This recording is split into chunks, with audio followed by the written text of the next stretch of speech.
If you were a collector during the Unicron trilogy, you kinda knew how things went during those years. If Takara put something out, you waited a while and eventually a cheaper and slightly altered version comes out in the US, and aside from some extra repaints, you didn't really see a whole lot of new stuff that was really surprising.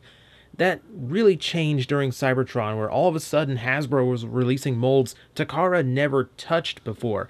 So we got a lot of stuff ahead of Japan, in some cases that Japan never got. So we're going to be taking a look at 3 in particular. The Scout class line from Cybertron produced several completely new molds for the US. We'll be looking at a few this week, starting with this guy.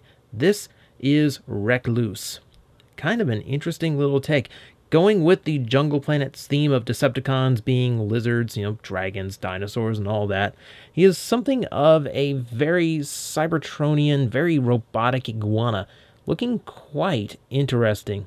I do really like the deco on this figure. You could just tell looking at him. Back then, even the Scout class figures got a lot of really cool attention to detail.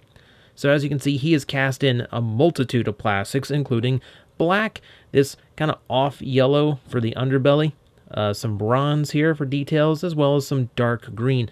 Lots of different plastic colors going on, and then plenty of paint to accent it all. You can see in particular this orange that's going through the various moldings to create something of a striped look down the tail. This is a little bit strange, as the paint here is actually a different shade than on the black. Now, that might just be because, paint doesn't look the same on different colors. That's why windshields and anything painted on clear plastic on cars tend to look different than the plastic itself. It's a little bit complicated. So either way, it's not a perfect match, but it does create the look that they were going for. And you can also see it along here in some of the frills and along the top of the head, right around the crest. I really like the eyes, the bright green, the gold trimmed around the underneath. Really cool deco on this toy, and they even airbrushed the underside, so the underbelly has a more natural fade to it. All around, really, really cool. And then you sneak details like that in there, little bits of scar and flesh damage where there's some exposed metal and innards underneath. Really cool. Like, you can tell this guy's been in a few scrapes. It's a small detail, it gives it such character. You can see little bits of it all over him. So yeah, really cool. Really different take on what was being produced at the time. You wouldn't call this like, the most combat ready of beast modes, but hey, it did give the Jungle Planet some much needed variety in its choice of Decepticons. So I'm going to go ahead and take the fur. Well, no, let's leave the furl on for now, because I'll go ahead and demonstrate the Cyber Key gimmick. He's from the Jungle Planet, so of course he's got his own Jungle Planet key. You're going to want to hold on to these dark green sections while you click this in, because when you do, those little bits of bronze are going to flip out into these, what seem like giant antlers, but you'll actually pretend that these are blades of sorts. You're going to have to pretend that this lizard can run very, very fast. So he's one of those lizards that can, run across the water. Then you can probably imagine this guy going by and just, cleaving heads off. But other than that, yeah, it's a little bit silly, but hey, it's unintrusive, and it's no more or less effective than a lot of the Scout class gimmicks, so we give it a pass. It's a perfectly fine little thing. We're going to take this off now and reduce him to something of a much more normal lizard. And even here, you still get nice chunks of detail. You can see some spines going all the way up his back, all the way to the top of his head. You see a lot more of that battle damage, that silver showing through his reptilian skin.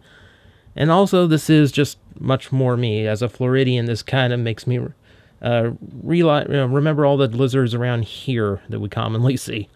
So this kind of hits me in a little bit of a special place. But yeah, very cool. Much cooler, articulation. So the jaw does open and close, so that's always a nice touch.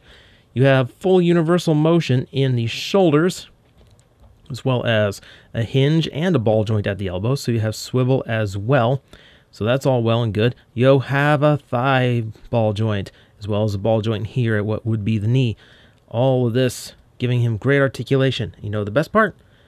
He can bend here, and he can bend here, letting him curl around giving him a much more natural pose as a lizard. This is a really cool bit of engineering. It's a very simple trick, but man, it adds such life to this beast mode. It's really, really cool. And it's very simply accomplished. That's the thighs, those are the knees. That's really cool. So let's get this guy to robot mode and we'll see if the cool train continues. So we're going to rotate this around and split the tail. The whole engineering idea behind this seems to be, I'm sick of turning the tails into weapons. Let's actually use the tail for something. So they did, and they used it to create something of an interesting toy.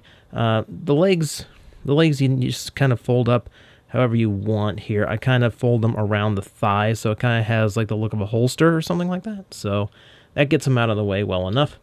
We're going to go ahead and split the beast halves like so, bringing them down. Big giant shoulder pauldrons out of that. Straighten everything up.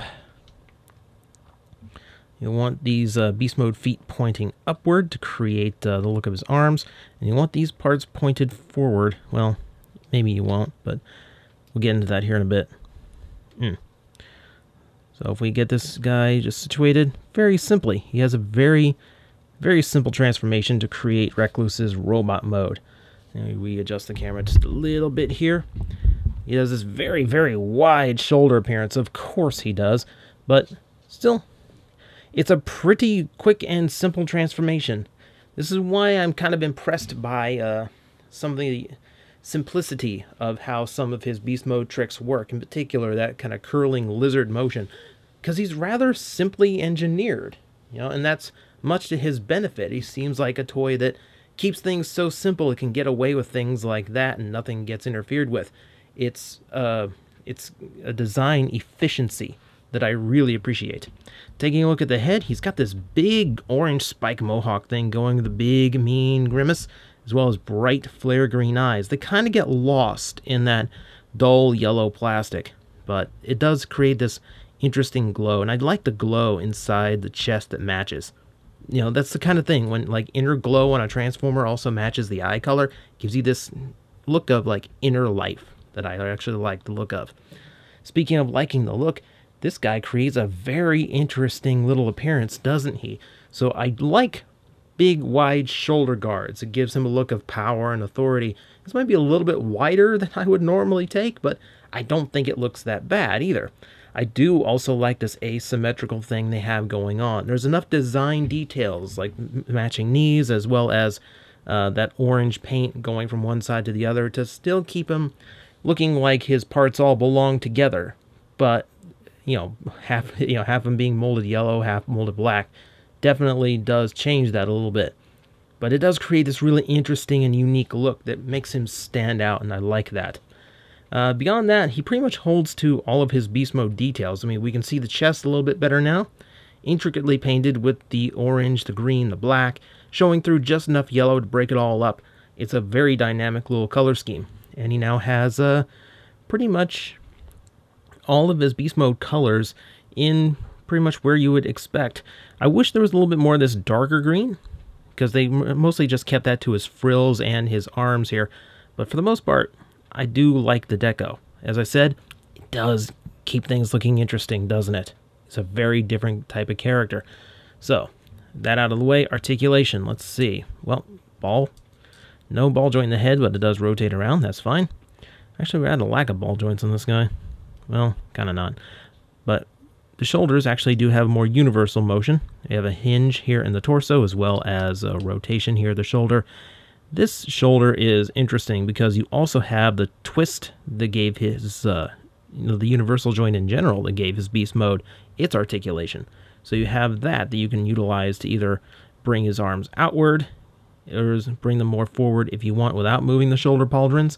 It's an interesting choice and gives you some option in display, which is actually, again, a really simple design trick utilized because, hey, he's kept pretty simple. He does have the double jointed elbows. The hand, unfortunately, of his beast mode is going to get in the way, so it does limit him, but there is a ball joint in the elbow, so it can swivel as well. Waist joint works great. He's got that going for him. Ball joints in the thighs, though they don't move out too far. There's no real cut in the top to allow the joint access. So unfortunately, not quite that articulated in the hips. The rest, though, he does have knees that do a decent job. It's not a full 90-degree bend, but I can live. Rotation at the shin thanks to some ball joints, and then a little bit of rock back and forth in the foot. So you do get some decent articulation out of the guy for his size. You know, nothing extraordinary, but, you know, pretty much what you want get done. I do need some wider thigh motion than this, though. That's about the only downside I can give him. So, beyond that, he does have some Pagan Points. You'll see just below his elbow here, where he can actually attach his big shoulder weapon here.